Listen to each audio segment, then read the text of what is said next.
This is The Great Outdoors with Jason White, exploring the great outdoors in Pennsylvania and beyond. Brought to you by the Mariana Outdoorsmen Association and by Wild Acres Farm, Fishery, and Regulated Hunting Grounds. Now, The Great Outdoors with Jason White. Hello, friends. I'm Jason White. Welcome to The Great Outdoors. I have an exciting show lined up for you today. But before I jump into the topics and our special guest, I want to give a special thanks to our sponsors, the Mariana Outdoorsman Association. You can join the MOA today at marianaoutdoors.com. Again, marianaoutdoors.com. 2.5 miles private fishing, trout fishing, and warm water fishing as well. 400 acres of upland bird hunting, 1,000-yard rifle range, multiple pistol ranges, and so much more. Check us out at marianaoutdoors.com. Wild Acres Farm, Fishery, and Regulated Hunting Grounds, managed and operated by 10 Mile Creek Outfitters. If you're interested in booking a whitetail deer hunt, free-ranging turkey hunt, trout fishing trip, or heck, if you just want to get away for the weekend and disconnect from the city and, just sit on a porch, have a cup of coffee, check us out. You can give us a call at 724-579-0924 or go to our website, 10mileco.org, TENMILECO.org. And I just want to reiterate the fact that we have absolutely no fence. Everything's free ranging, and we manage approximately 1,200 acres for your hunting and fishing pleasure. So check us out at 10mileco.org. Mariana Outdoorsman Association upcoming events. Tomorrow there will be a trout stalking. I know it's going to be a little rainy, a little wet, but guess what? The fish are going in the water, so they'll be all right. That'll be at 3 o'clock. 1997 Maury Road, Clarksville, PA 15322. Happy to have you. Dress for the elements. Saturday, this upcoming Saturday is opening day of trout season. Wish everybody nothing but the best. I wish you success. Obviously, dress for the conditions. It looks like we're going to have a rainy weekend, so enjoy it. Enjoy the heritage of Pennsylvania and make some memories. Saturday, April 12th, 10 a.m., MOA will be having an open house and a tour. Again, 1997 Maury Road, Clarksville, PA 15322. Thursday, May 1st, trout stalking number 9 of the season. That'll be at 3 p.m. Again, we'll be meeting at Wild Acres. And then Friday, May 2nd through Sunday, May the 4th, it's the 2025 PA Trout Classic.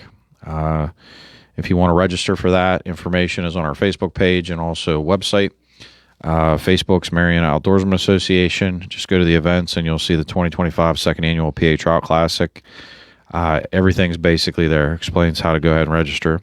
And then last but not least, just looking ahead, Saturday, June 14th at 9 a.m. is the MOA and AOGA golf outing, which will be held at Chippewa Golf Course. Information is, again, on the website and Facebook.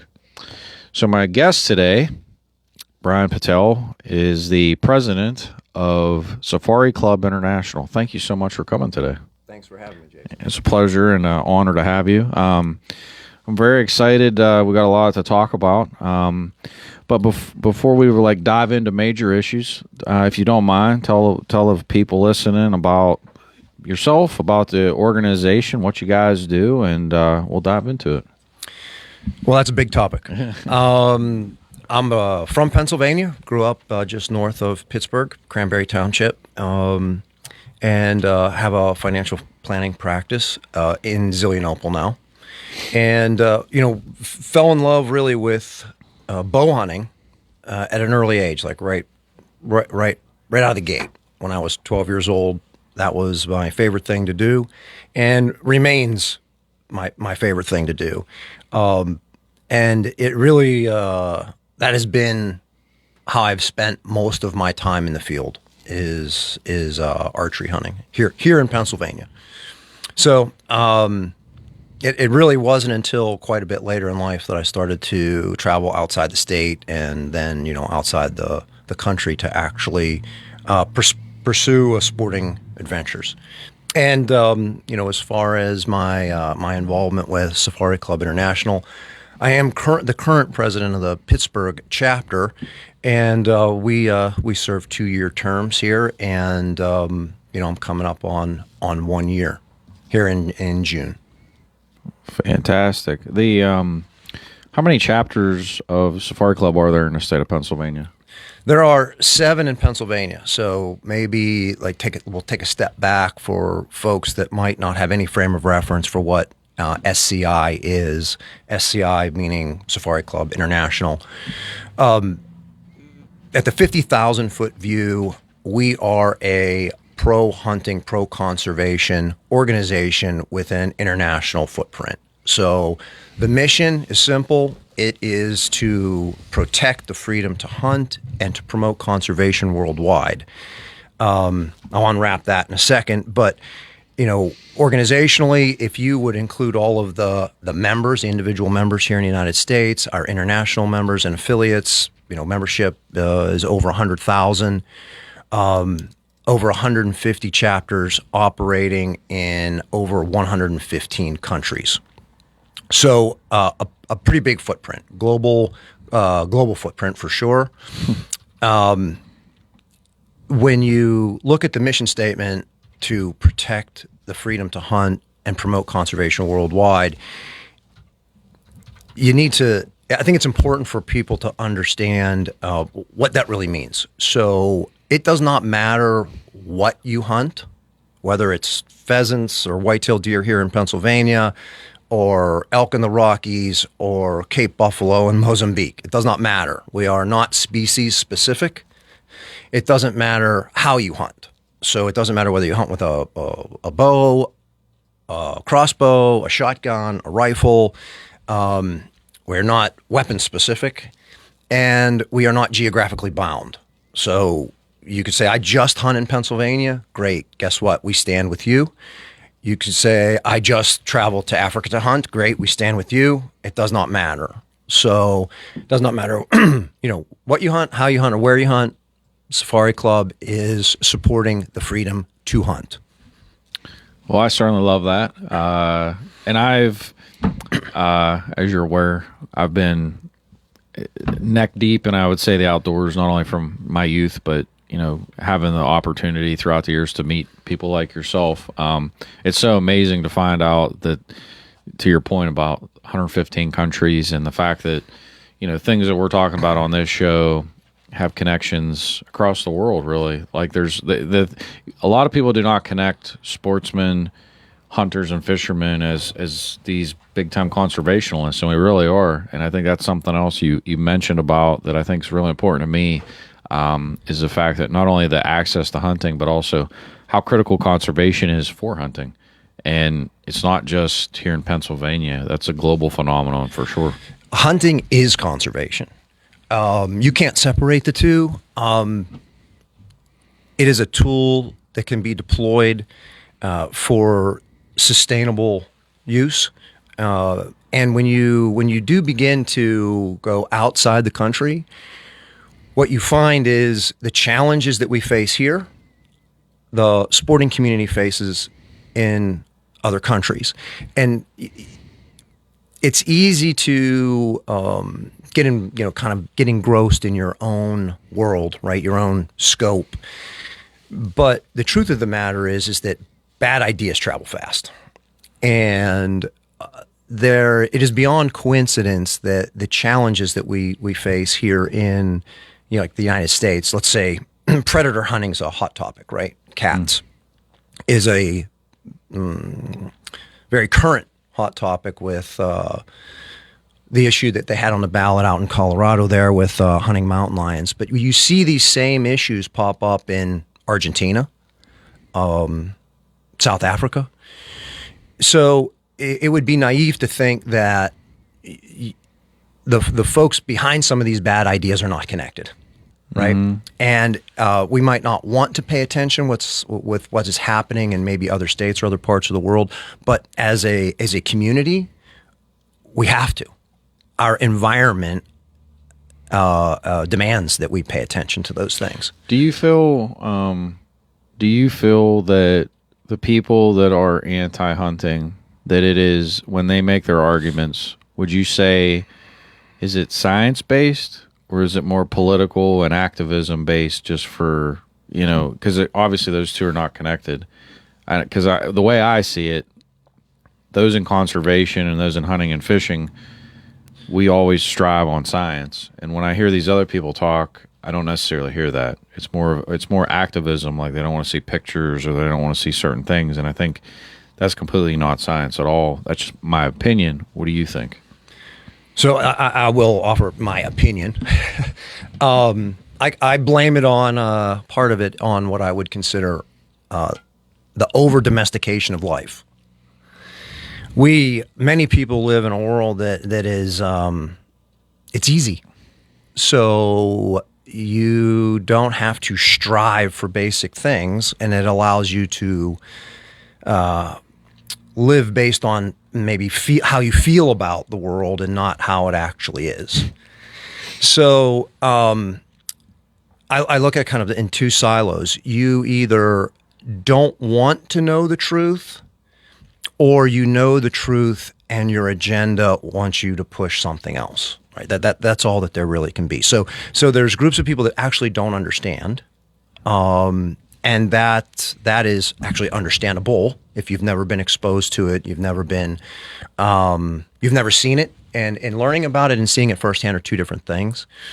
Meaning that when you see hunting and utilize hunting as a tool for conservation, there's incredible benefits. But if you've never seen it or no one's ever told you about it, how would you know that, right? Mm-hmm. So there has to be either an ignorance from a standpoint of just not knowing, or there's a different intent behind it.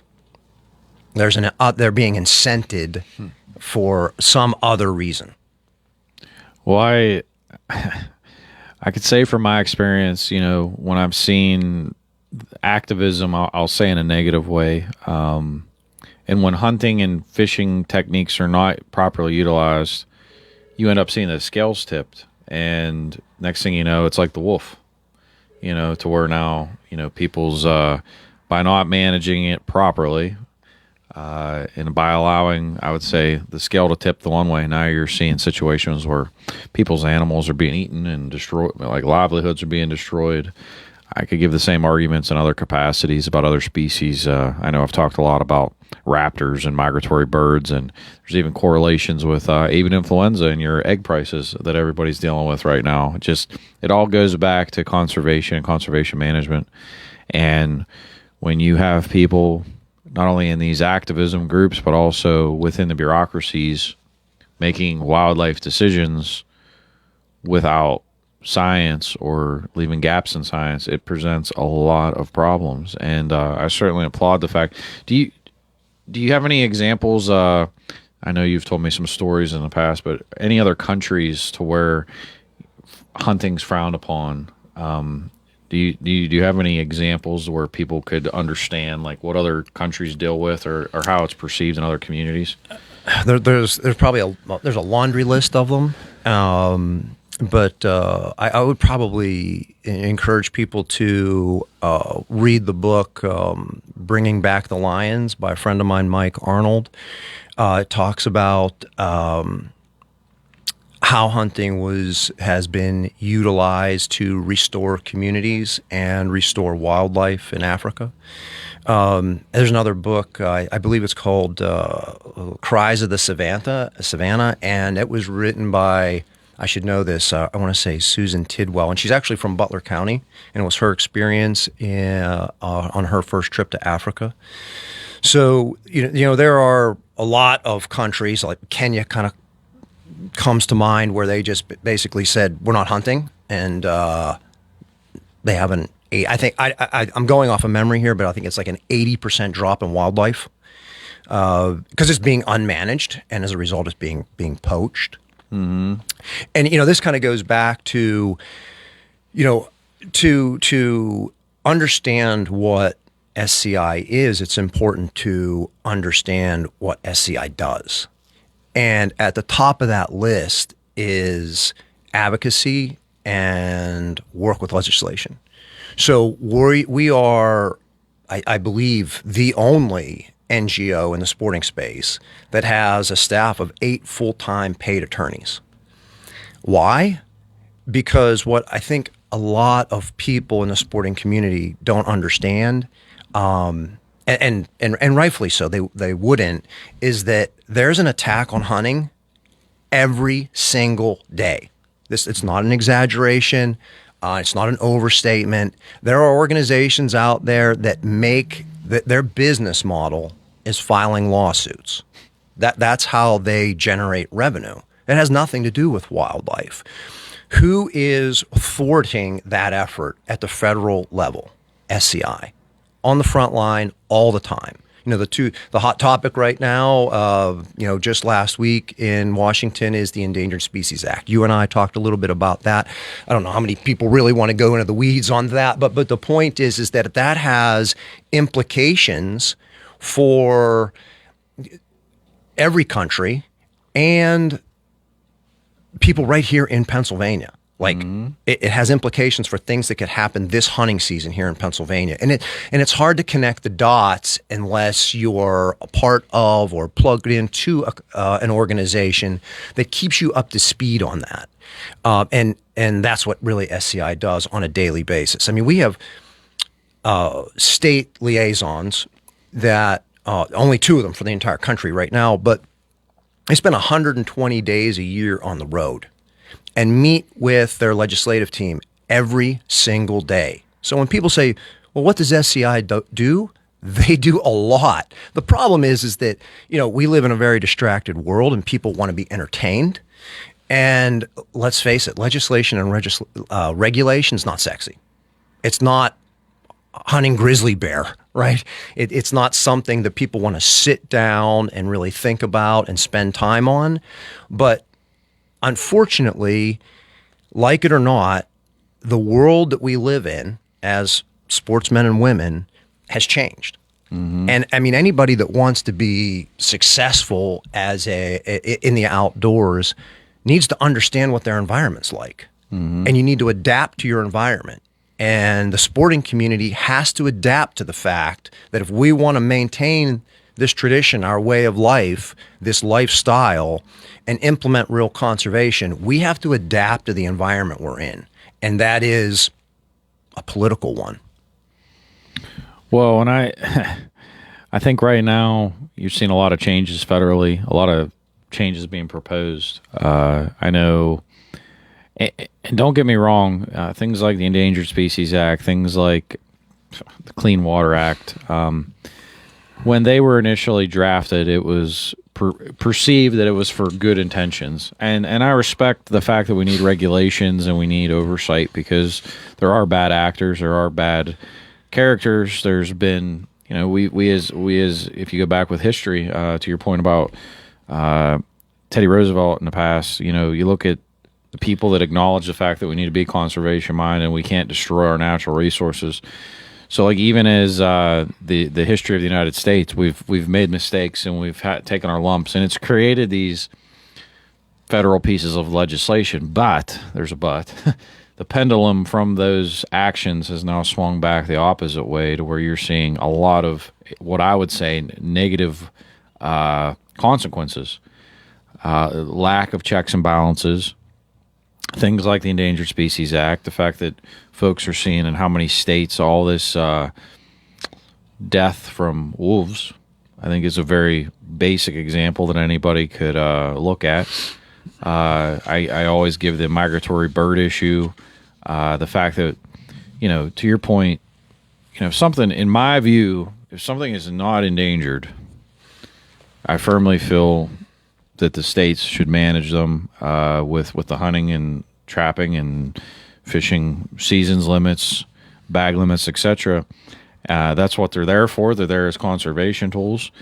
The fact that we have this bureaucracy managing things that are not listed as endangered, and even I would question how certain things are even on that list. I can give you an example just here in Pennsylvania. We're the only state that lists the northern harrier hawk as endangered. The question you then have to figure out is well, what are the science techniques that the states actually implement to even know what's out there? To say it's lackluster at best would probably be the tip of the iceberg. But I'll digress off that topic. What do you see right now? I know you said federally. What are you seeing at the state level? What are the hot buttons, hot topics where you think SCI is going to be engaged and involved this year? Well, our number one priority here in the state of Pennsylvania is the Sunday hunting initiative. And I think that the clear front runner is Senate Bill 67. But I'd like to take a step back on that because, I had a pretty spirited conversation with someone from Harrisburg last week about Sunday hunting. And then that kind of pivoted to whether we should be starting our gun season on a Monday or Saturday. Mm-hmm. And, both of those issues, to me, folks get wrapped up in what it is, meaning, okay, I have this tradition. There was this tradition of hunting on starting the season on a Monday. Now it's Saturday. There's this economic impact. I don't want to hunt on Sunday for this reason.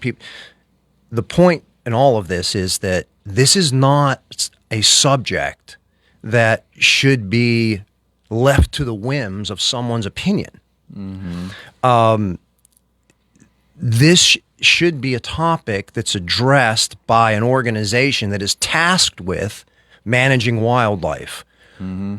not the general public or how someone feels about it. I mean, I have my own feelings about Sunday hunting, and I have my own feelings about when the gun season should start. Mother Nature doesn't care about my feelings. Mm-hmm. And you know what? She doesn't care about anyone else's. Mm-hmm.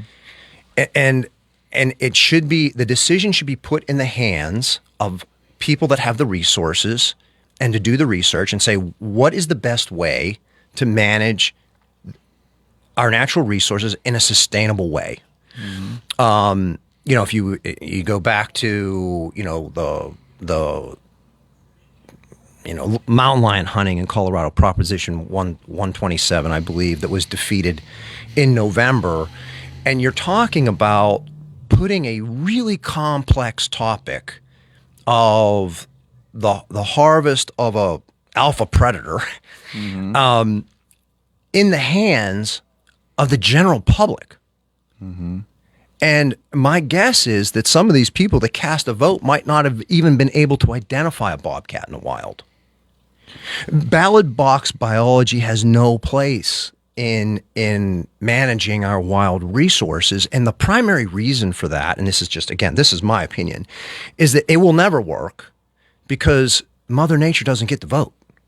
Mm-hmm. It will never be a consistently effective way to manage our resources. And these are the types of things that SCI is on the front line on. Governmental overreach, whether that's at the federal level or the state level, and something else you alluded to, which I would say is the weaponization of legislation. And again, we keep saying the Endangered Species Act, but I mean, that is maybe one of the greatest examples of a piece of legislation that has been weaponized to move an agenda forward. Well, and my big thing is when you talk about ballot box biology, I started doing this radio show podcast to try to inform people of these types of things.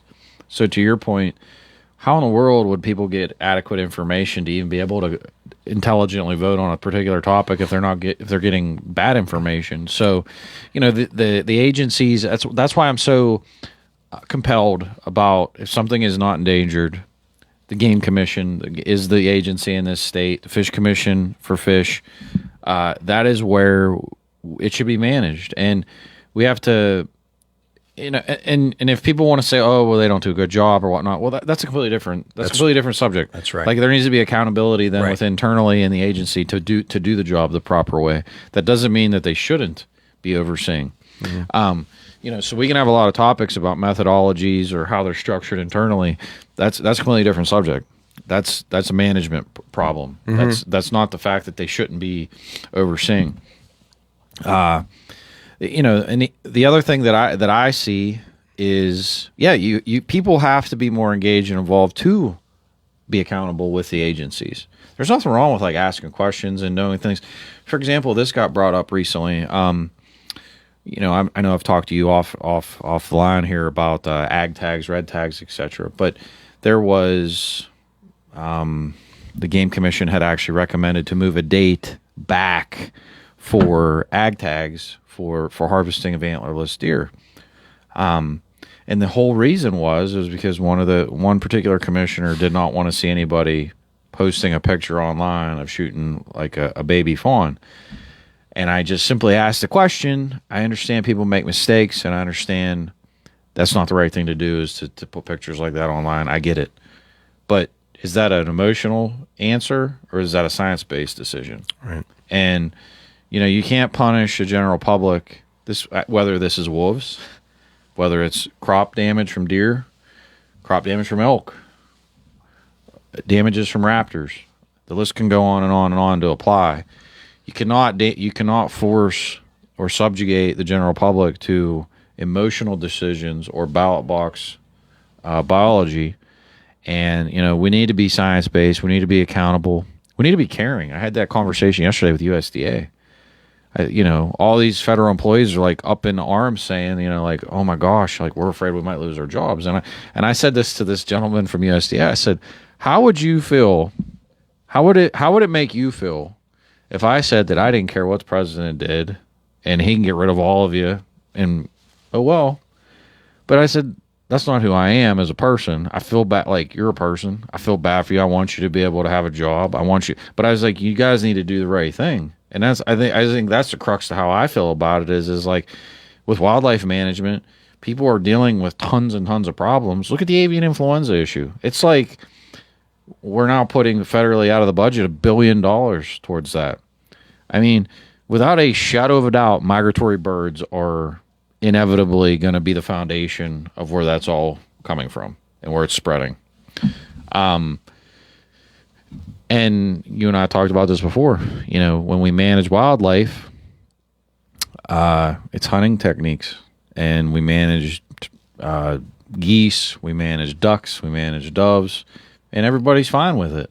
But some of these other species that transmit these diseases that we're basically ignoring, I guess we'll call it, because of the Endangered Species Act and because of the Migratory Bird Treaty Act, which is another one federally we need to talk, like, that everybody should be aware of and understand the issues. There's a lot that's front and center right now that affects everybody's lives. And I think it's important to know that there's groups like yours that are out there beating the drum and defending people's, I would say, rights. Now, in some states, it's constitutional. It's a constitutional right to hunt and fish. Pennsylvania, it's not, although that's something hopefully in due time that can be amended. Florida was the most recent one, correct? Right. Last election cycle. Now that's a great ballot box thing to give people to vote on their constitutional rights. That's right. Completely different. That is a great subject for somebody. When you choose your constitution, that's something everybody should have a skin in the game, and that's right. something that people should be very well versed in. We said about how many chapters are out there in Pennsylvania, just so everybody can know. If they were interested in joining, whether it's your chapter or another chapter, what do they do, or how do they get more information about Safari Club? Yeah, so I mentioned that there's actually 7 chapters in Pennsylvania. The Pittsburgh, we don't really have hard boundaries, right? Mm-hmm. And there's, for us in Pittsburgh and many other chapters, there's no chapter due. You join national and you select a chapter. You can go to the website, SCI Pittsburgh, and there's 1 year, 3 year, and lifetime memberships. We are, might sound a little dramatic, but I would like to say that, here in Pittsburgh, we're experiencing a bit of a renaissance with our chapter. SCI started in 1972, and Pittsburgh's chapter was formed in 74.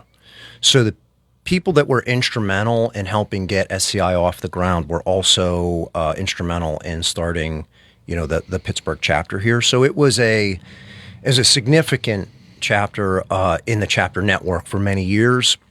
And like all organizations, you go through ebbs and flows. And we have a really impressive leadership team in Pittsburgh, and just doing incredible work. We're experiencing rapid growth. and it's being recognized. So, one of the things that folks can do if they are interested in checking us out is we have our annual sporting gala, is what we call it, on May 17th at the Hilton DoubleTree. I don't know if that's a Cranberry address, Warrendale address. I should probably know that, but not hard to find. And you can learn a lot more about the organization and really get a flavor for what we're about. Each chapter kind of runs things a little bit differently, but one of the things that we're working on specifically here in Pennsylvania is to bring chapter leadership together so that we can work closely on things that affect the entire state.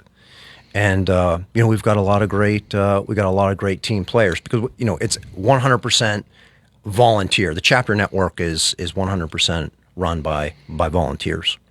Well, I certainly applaud everything you're doing in your chapter, and I also think it's so important that the chapters communicate, and as things push forward with legislation, those boots on the ground, picking up the phone and calling a legislator, people out there, anybody listening to this, watching this video, that is so important. Mm-hmm. The old adage of the squeaky wheel gets the grease. Everybody has to understand there's a lot of legislation that goes out there that is not in particular legislators' wheelhouses. Mm-hmm. They might not be on those committees. They might not even really be aware that it's a thing. That's where you as a constituent, you calling and letting it be known and aware as to where you are and what where your thoughts are. That's extremely paramount and critical. And the other thing I wanted to tell everybody, I met Brian through the Pennsylvania Farm Bureau and the work we're trying to do with the Wildlife and Fisheries Committee, and I'm very thankful and appreciative of that because I cannot stress to everybody out there enough, building coalitions, which we now have, and relationships, friendships, it's so important for legislation to move in a positive direction. So I'm super excited about Senate Bill 67. Mm-hmm. I also feel, and I know the Farm Bureau feels, that that's the right thing to do. Mm-hmm. I know that we collectively have things out there. Wildlife on the federal level. I know mm-hmm. we're going to be having another coalition meeting sooner than later about a lot of these federal issues, and I'm sure I'm going to learn some stuff along the way that I didn't even know was an issue. Yep. Another one, speaking of federal issues in Pennsylvania, when we speak of Pennsylvania, those black vultures. I saw the first one ever the other day in Washington County. First one I've ever seen with the blackhead. Yeah. Yeah, because they literally land and they'll peck the eyes out of a baby calf or a sheep or a lamb, and then they'll eat them while they're alive. So they're a big thing because they're actually on that endangered list that you were talking about. Totally unaware of that one. Yep. So that's another reason the migratory bird, because it's listed as a migratory bird under that one act, but also it's listed under the endangered species. But in both capacities, it's destroying people's livelihoods and destroying their private property. Which, we're all working together, and I'm like very thankful and excited. I will also be at the Safari Club Gala. I'm excited about that. I will kind of plant the seed. These are going to be some future shows and episodes I hope that we get to do together. But Brian is involved with Raise the Full Draw, which is happening this summer. June 11th, 12th, and 13th at the Millville Sportsman's Club. It's a 3-day bow hunting camp for youth from between 11 and 17. So again, our chapter, Safari Club International, or Pittsburgh, has sponsored that camp. And there are 9 camps in the country, and we have an SCI chapter in Pennsylvania is sponsoring 3 of them. So we're very much engaged in our youth initiative right here at the local level, and we look to continue to grow that program. So that's something I know that, we're looking to, however I can help him as well in the future. So hopefully next year, hopefully mm-hmm. that'll continue to expand and grow. Mm-hmm. 2, I know you're super involved with Casting for Recovery, which is another initiative, which is totally different. If you could tell people about that real quick. Casting for Recovery is an organization that brings women together that have been diagnosed and or are recovering from breast cancer, and build a sense of community through fly fishing retreats. Well, I'm super excited about that because we're actually going to be hosting some folks, you and I, this upcoming week, and I think that next year, that's going to be another thing that another collaborative effort I know that we're going to be exploring. But we got a lot of good things, I would say, collectively happening. Yeah. A lot of tremendous, how do I want to say this? A lot of positivity, a lot of relationships are being built and forged. Just for people to like kind of look ahead, I would say this legislative session, whether that's state and federal, I can tell you just for everybody, the Senate Bill 67 is like priority number one, I would say, for the collective, just because everybody wants it to be passed and put it behind us. Right. Last year, there were so much time and effort, et cetera, invested into that. People don't want to do that again. Like, we want to basically just get it across the finish line. Some other things that are like very extremely important, which is going to be happening next Saturday. The Pennsylvania Game Commission has their Board of Commissioners meeting. They voted in, do not quote me, but it was either January or February when they had their first meeting, and they brought up about ag tags and DMAP. Extremely paramount that be nailed down at this meeting because those programs go into effect over the summer. So it's really critical that they vote, and so that's going to be another hot button that I know is impacting the farmers, whether it's here in Fayette County or basically. I've been to how many counties? Armstrong, Greene, Washington, Westmoreland. The list goes on, where people have felt the implications of wildlife management in a negative way.